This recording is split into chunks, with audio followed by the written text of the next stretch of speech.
This is the sort of cat and mouse activity that's been taking place between our forces since the 1950s. So a Bear Foxtrot is an anti-submarine. It's a very long-range aircraft. It's huge, but its primary role is anti-submarine warfare. It used to be a bomber back in the day, but it's now anti-submarine aircraft. And they come around the top, because of their range, they come around the top of Norway. They fly towards the UK a lot. I mean, on average, it's about 8 times a year. And traditionally, we send up our RAF Typhoons to go and intercept it, escort it, make sure it's up to no good, and then take it away. And that's basically what happened this time, except this time it was at sea. We had HMS Prince of Wales up there doing Operation Firecrest. A Bear Foxtrot came around the corner, zoomed in on it, and did a flyby, and then dropped some sonar buoys. So the noise, the MOD sort of announcements were quite frantic, a little bit frantic, saying it was unprofessional and unsafe. I'm tempted to play it down a little bit and call it just standard grey zone interactions, cat and mouse, the kind of thing we've been doing for decades. And frankly, if you've spent any time at sea in a warship and haven't been buzzed by a Russian aircraft, then you're doing something wrong. So an interesting incident. Probably they were quite close, but I doubt it was really as dramatic as some of the press releases made out. But the second part to this is the overall trend here. That is important, and that is going up every day and every week. Every one of these interactions is an intelligence gathering opportunity. So if we close in on one of their spy ships, we will use that to gather intelligence. And likewise, they'll do that to us. So there's no doubt that that aircraft was up there looking for signs, looking for signatures, and then dropping the buoys. Again, could be useful because they could get acoustic information off the Prince of Wales. They're not, Prince of Wales isn't a stealth ship. It's not designed to be acoustically stealthy under the water. So it's unlikely they got anything particularly new from this. Of course, if the irony is, and it's not funny, but if they were looking for submarines, they'd be disappointed because they're all alongside. We don't have a single working nuclear attack submarine. So if that's what they were looking for, then they wouldn't have found it. And that perhaps is the more serious point of this. But in terms of interactions with the carrier, yeah, they would have been looking for responses. At what point do we launch the F-35 jets? Because that's what we did. We put 2 jets up off the carrier to go and intercept and shadow in exactly the same way that the Typhoons do when they come towards the UK mainland. So they would have noted what time were they launched, how far out were they, and likewise we would have noted what their reaction was to the F-35s being launched and so on. So it is cat and mouse, it is intelligence gathering, it is watching for responses, but frankly that's it. In this instance, that's it. There's not much more to it than that, and it's been going on for decades.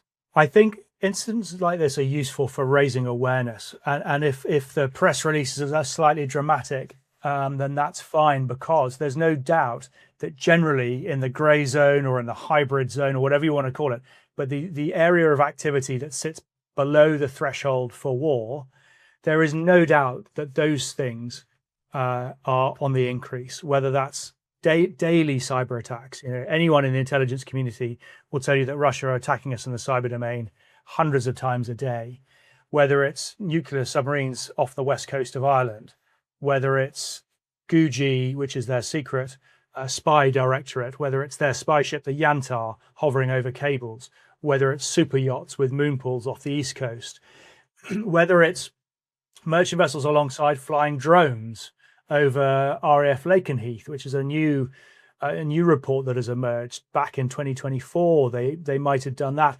They almost certainly did do it over Denmark from a dark fleet ship into Danish airspace. So it's a mathematical certainty that at some point they will do it to us. They'll fly drones from a ship into, I don't know, let's say Heathrow airspace and shut Heathrow down. So there's a real sense that this is on the increase. They're pushing, they're probing, they're testing, they're stretching our resources. They react badly when we board and detain one of their dark fleet ships, like we did the other week. So the escalation is creeping up. The test and evaluate, the cat and mouse is definitely increasing, and we need to be aware of this, and we need to resource our defences and our resilience to it accordingly. So on the one hand, I'm playing down this particular interaction with the Bear Foxtrot that is something of nothing. It happens a lot. On the other hand, the overall trend here is up, and we definitely should not ignore that. The reason I think it's a certainty is because it's so easy to do and it's so easy to deny. The ship, the Boracay that the French boarded, the one that flew drones into Danish airspace, the French then boarded when that ship came further south and didn't find anything. Well, of course they didn't. You're talking about relatively small bits of kit that are kind of almost remote. You can ditch it really easily. So it's very easy to do, and it's very easy to deny. The other problem with drones in particular is everyone's a bit sort of alert to drones now. And when you're looking for something, you tend to see it when perhaps it's not even there. An example I thought of the other day was, when you think you might want to buy a new type of car, suddenly when you're driving around, you see that car a lot more than you used to, because you're now attuned to look for it. And what happens with drone overflights in particular is people see all sorts of things, helicopters, even civil airliners at 32,000 feet miles away, a little blinking light, and everyone goes, there's another drone. And before you know it, everyone's calling drone warfare. So our system has to cut through that. We need sufficient surveillance and intelligence gathering. It's called, first with the truth. We need to know what is happening. Our situational awareness needs to be watertight so that our military system, our defensive system, doesn't fall into these traps, and can accurately designate what is a potentially hostile drone versus what is a friendly drone, someone just flying around, versus and so on and so forth. That is the basis of air picture compilation, which is so warship 101. You need to dominate that space around, in our case, a ship, in this case, an airport, so you can cut through what it is. And then you need a method by which, with which you can deal with these drones. If it is genuinely a threat, how are we going to tackle it? Is it guns? Is it directed microwave energy? Is it very small, lightweight surface-to-air missiles? Is it Dragonfire, the laser system? These are all options, and we need to be investing in all of them. So it's a two-pronged attack: the surveillance and intelligence to let you know what's there, and then having systems in place that are cheap and cheerful, and we can put through airports across the country to deal with this thing should it actually turn into a proper threat. They are, of course, we have the benefit of range. So one of the reasons they use the Bear Foxtrot is because we're so far away from them. And I think that's important. That's an important point. When you talk about maritime warfare, range is your friend, and it's, and you use it to your advantage. You keep yourself at arm's length. And the UK does have an advantage, certainly from our continental cousins. It has that advantage of range. One of the problems with the drone part is that it can be done from land, and then suddenly that advantage of range is gone. So you've got to be much quicker.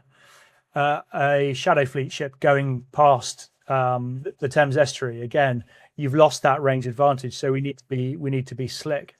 So Russia is developing these systems. You look at the Bear Foxtrot. I mean, that is a 60s vintage aircraft. So they're clearly not awash with cash. They're not producing new shiny bits of equipment. They're still using very old, very legacy systems. But they've also worked out that they can do this hybrid activity below the threshold. It's cheap. It's cheerful, it's hard to detect, it uses up our resources, and then is very, very deniable. So, like I say, cyber attacks being the best example where this is now happening every day. And for those who say we'll never go to war with Russia and immediately default to the notion of tanks rolling over the hill or troops on the... Of course, that's very, very unlikely. But that's not what we're talking about here. We're talking about a different level, a different layer of activity. And one of the problems with that is it can escalate by mistake.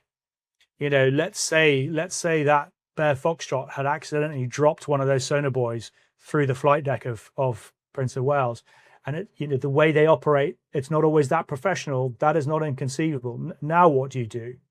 Is that an act of war, or are we just saying nothing to see here, like we so often do? The Yantar illuminating an RAF aircraft with lasers. These aren't laser pointers, these are gusting laser weapons, and they're firing them into a cockpit of an aircraft at night.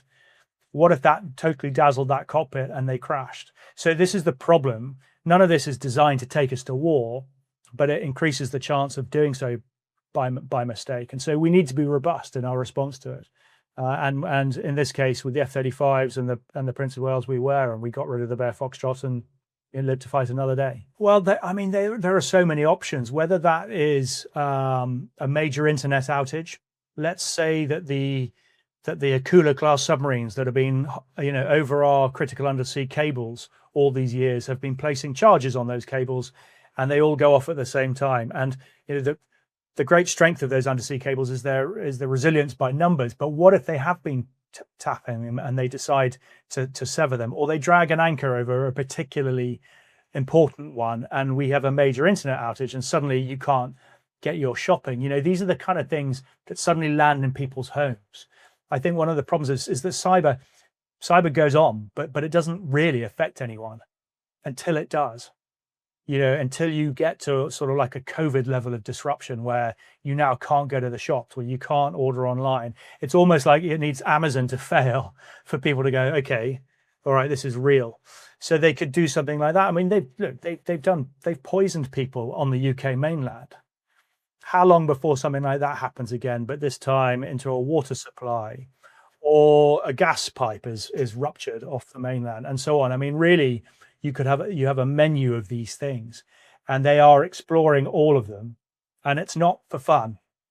It's because they're probing these vulnerabilities, and we for too long have sat back and let them do it. And that brings me back to my point about how we need to just turn the dial up, and both A, be more aggressive, but B, resource our ability to be more aggressive. Whenever we went through the Strait of Hormuz, the IRGC Navy that we now know very well, but was not our friend for decades operating that area, they would rush you, and it would be unprofessional, a bit like the Russians do. It's one of these ones where if they leave you alone, if the Iranians left you alone, or if you go around Norway and the Russians leave you alone, that's when you start worrying. You go, well, hang on, what's going on here? Why are they not, buzzing us? So it happens all the time, both ways, and it's low-level intelligence gathering. It's very rare you get a eureka moment out of any of these things, and that's not what you're doing it for. You're doing it because it goes into a pot marked Russian intelligence, and it means that you have a sense of how both sides operate. And the key point being is that then when that changes, something's happening, that changes, the operating patterns move, you can go, right, something's going on here.